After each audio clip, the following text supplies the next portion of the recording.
one of their criteria for TripAdvisor was to go almost full LED. And so that was a challenge for us. We looked at that, we were like, okay, what's the plan? So I have a spreadsheet that's 20, 30 pages long that lists every single room, every single fixture, and every single light bulb by wattage, by temperature, by bulb type. And we just systematically went through the system and changed every single light bulb throughout the resort. Goodness. You didn't do that by yourself? I created the spreadsheet, but then I had to send people to the rooms to check, yeah. Oh, at least we know that you had some help while doing that, because that does sound like a feat. I've been to Hamanasi, and I wouldn't want to be the only one changing light bulbs in every single room.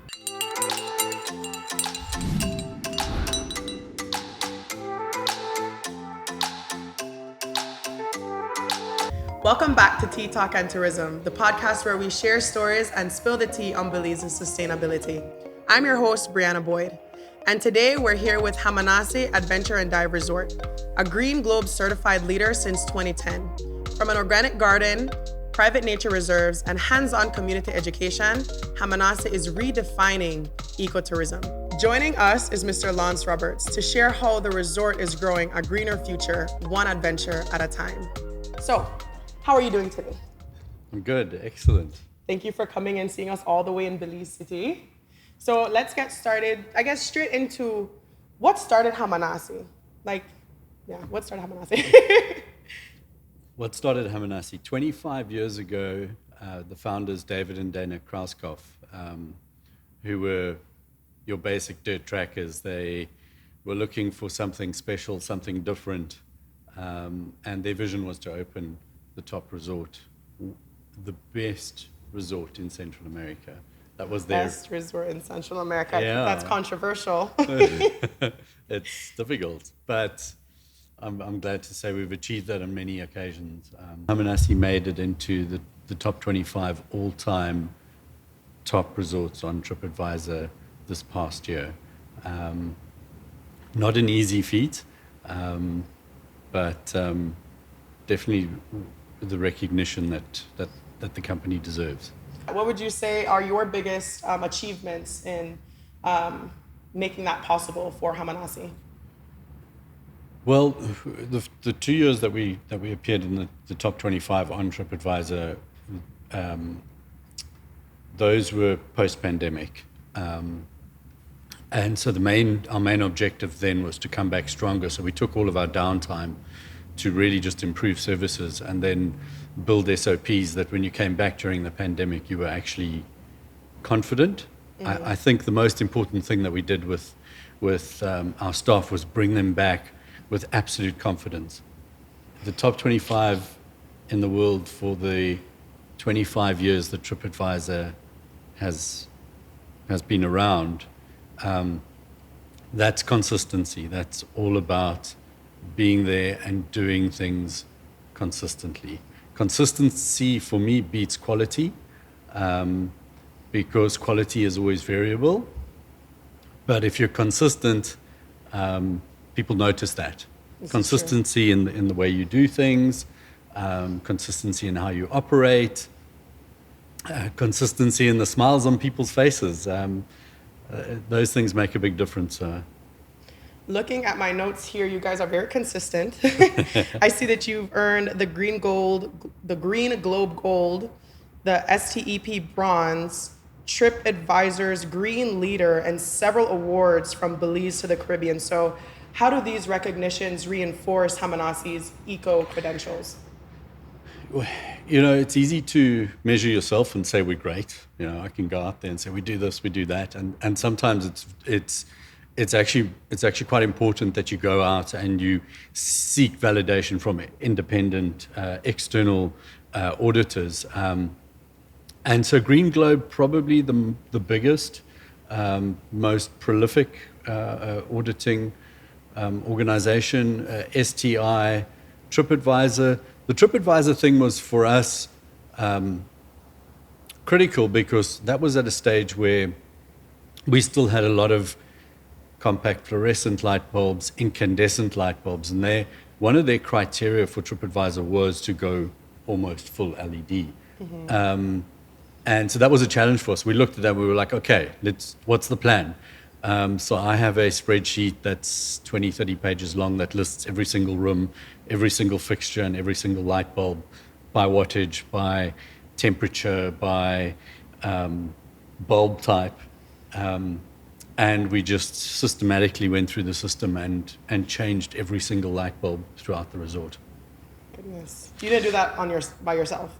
I created the spreadsheet, but then I had to send people to the rooms to check, yeah. Oh, at least we know that you had some help while doing that, because that does sound like a feat. I've been to Hamanasi, and I wouldn't want to be the only one changing light bulbs in every single room. Absolutely not. No, what I do is I select the bulbs. I actually select the color temperatures and the different lighting for the different environments. So if it's a working environment, it's going to be a 6,000 Kelvin white light. If it's in the bar or the restaurant, it's going to be 24 to 3,000 Kelvin for your warm whites for atmosphere lighting. I'm really resonating with intention. I feel like everything that you do is with intention from what I'm understanding. And I really want to get into your community impact because your commitment to the community is really impressive. I was actually in Hopkins when I saw your team putting up the sign at the Holy Ghost, oh my gosh, at the Roman Catholic Church. Primary school there in Hopkins. So can you tell us a little bit about those initiatives, how the community impact is, because it's concentrated in Hopkins, right? Absolutely, yeah. We have an initiative called the Eco Kids Club, which goes out, our green team go out on a monthly basis to the school, and what they do is they invite various NGOs to come and do talks to the kids, anything from Oceana to TNC to the Crocodile People, ACEs, just to teach the kids about environmental conservation, being eco, what it means to be sustainable. So we're educating constantly. I love that. I honestly advocate for protecting our community as preserving our culture. So I resonate very well with all of the words that you're saying right now. For people like me that are from the South, or not even from the South, just big in advocacy and community development, is there any way that people outside of your employees or your team can be a part of what you guys are doing in Hopkins? You know, people are always asking us, how do we start? Where do we start? What do we do? Start anywhere. Start somewhere. Just do a little bit. I believe that if every human being picks up a piece of plastic or 5 pieces of plastic every day, there'll probably be no plastic. I agree. On the planet. So we can just start somewhere. Can you tell us about how the ideas of community impact came about? Perhaps a moment that really resonated with you and your team that made everything start up. There were 2. One, we obviously are very aware that we're employing people from the local community,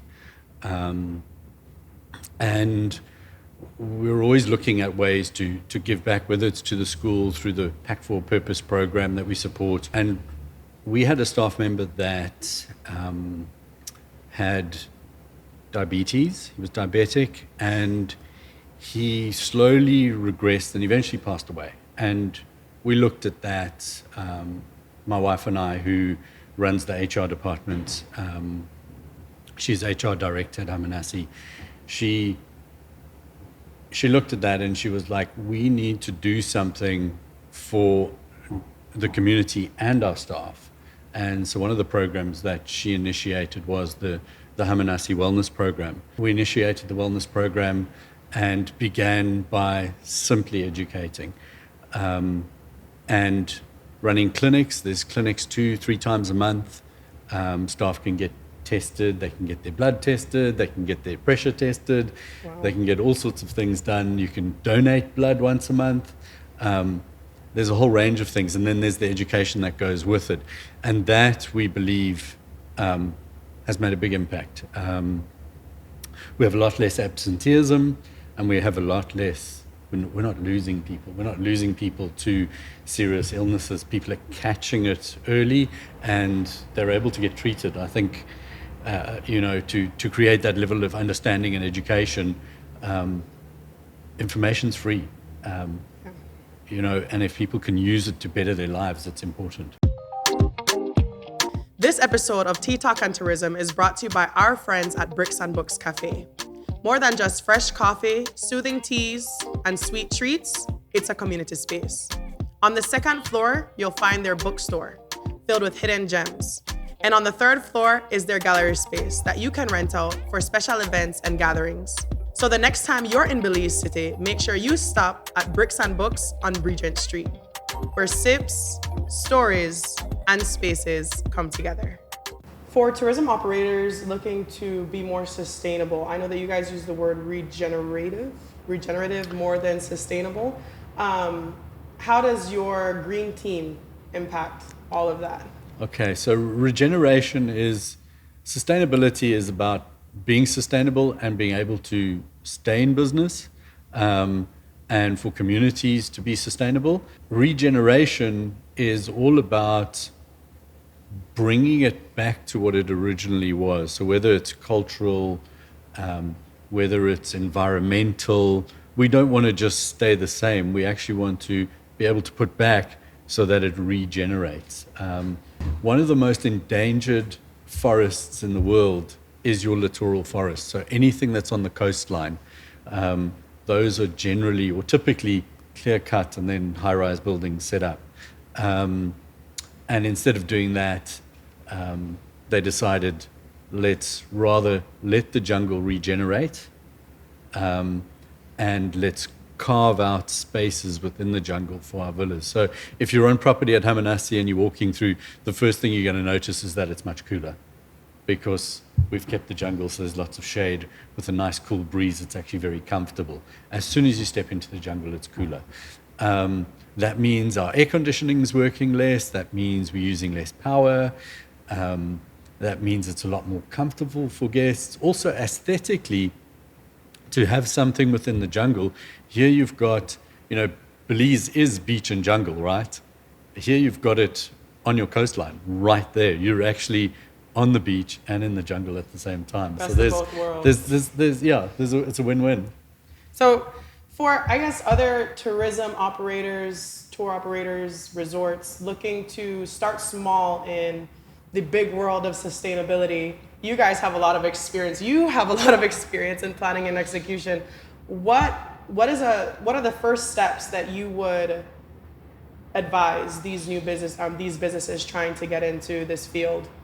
So we're a bigger operation, and as I was saying to you earlier, we have 125 different initiatives within the resort that are purely sustainability, regenerative-based type things that we do. And it ranges all the way from your maintenance department, all the way to your front desk, housekeeping. Sustainability, regeneration touches everything, whether it's your HR department that are running your wellness program. So when you look at it, it's like, where do we start? And my message is start somewhere. Go into housekeeping, go to the back of housekeeping, have a look at how your waste is organized and sorted, and start sorting it and get it to a recycling plant. Or look at your Q-tips. Don't pick the plastic ones, pick the wooden ones. If you are in the bar, get away from plastic straws. We have an amazing business within Belize. DML. I have their straws. Yeah. Move to bamboo straws. You don't have to do everything, but I believe that if everybody does one thing, it's better than nothing a whole at lot all. of people doing nothing. And once you make a start and you start exploring different options, immediately it's going to unfold in front of you. You're going to see the next opportunity and the next opportunity, and they'll come. How can partners like NGOs and other businesses, maybe even individuals, join in on what Hamanasi is doing in their community? We invite the NGOs to do talks within the resort. Our green team, I think it's 15 members within our green team from all the departments throughout the resort, do a weekly sustainability regeneration presentation in the bar at happy hour. So we've got a captive audience and we're educating our guests. We invite NGOs to those. We invite the NGOs to the school program, the Eco Kids Club. and we invite them to participate in our different events. So both TNC and Oceana were at our tree planting event at the school. And other organizations, we do the cleanup within the village. We do the school cleanup, which is just the landscaping cleanup, keeping it, making sure that it's safe. And everyone's invited to those initiatives. Just make contact with us and let's do this. I was just about to ask, how do you guys promote that? Is it something that you have on social media or any other platform to like a call to action so people know that it's happening? Not at the moment. We are within the village. We're known for doing it. It does get promoted on social media, and very often other operators will actually join us on those events. So yeah. Can we talk a little bit about the Green Globe certification, how Hamanasi came about even achieving an award like that? Green Globes, their criteria are quite strenuous. They do both online audits and they do in-person audits. So every second year it's in person, and it's quite a stringent process. Getting full marks on Green Globe's very difficult, and that's why we chose it. We chose it because we always felt that we were going to be challenged to move to the next level. So for example, some of the keys, a place like Turniff Key, they have a full recycling plant on the island and compactor.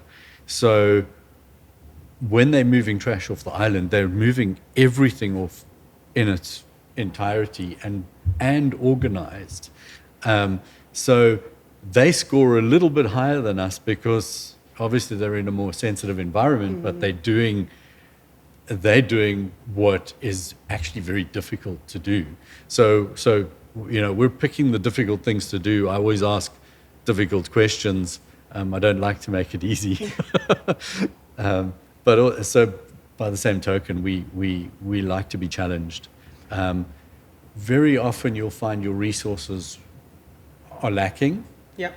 But, once you've selected a category or a criteria that you want to meet, your eyes and ears are always open for when that opportunity will arise that you can actually execute. So we're constantly looking for opportunities to make things better or make a difference. What did we talk about today? A little bit of everything. We talked about your involvement in health, in capacity building, in community development, in youth empowerment, in education. And the list, I think, could go on. What's something that you love to share to guests, or what they find surprising when talking about all the community impact that you guys are doing at Hamanasi? Some of the most exciting things that we've done is sponsor an organization run by a gentleman by the name of Blaine Callitz, he runs Uganda and the New Generation Bombers. And it's quite interesting. He combined two things. He combined sport and youth education, youth mentorship, civic pride into one operation. So we were, and so when I looked at what he was doing, I said to Blaine, we have to, how can I help? And so he was actually the person who initiated the first school cleanups and some of the beach cleanups and street cleanups within Hopkins. It was amazing to see the support and just generally how people wanted to be part of it. And then all of the kids that he had, the young boys that he had within the organization, their motivation was to play sport, but they were also working in these other areas doing the cleanups. And I thought it was the best way to actually develop well-rounded, motivated young men, because very often there's not a lot for kids to do. And so they can get lost in the pathway of life quite easily. And so his initiative was, for me, probably the most exciting. It was the first time I'd kind of taken charge of a community initiative or been involved directly in a community initiative. And we did some amazing things. They played football tournaments on weekends and they won all these cups. They did so well. And then during the week they were doing all the cleanups and it was 1 week on, 1 week off, and I thought it was fantastic. I'm smiling because I love hearing everything you're saying right now. I have one more question before we close out today. What is your goal for Hamanasi's story? What do you hope that Hamanasi's story tells people when they visit or just locals? The story for Hamanasi should be that that everybody can do it. We're one community. We're one industry with it, tourism. Right. And that together we can make the world a better place, and we can make the village of Hopkins a better place. Oh, I love that.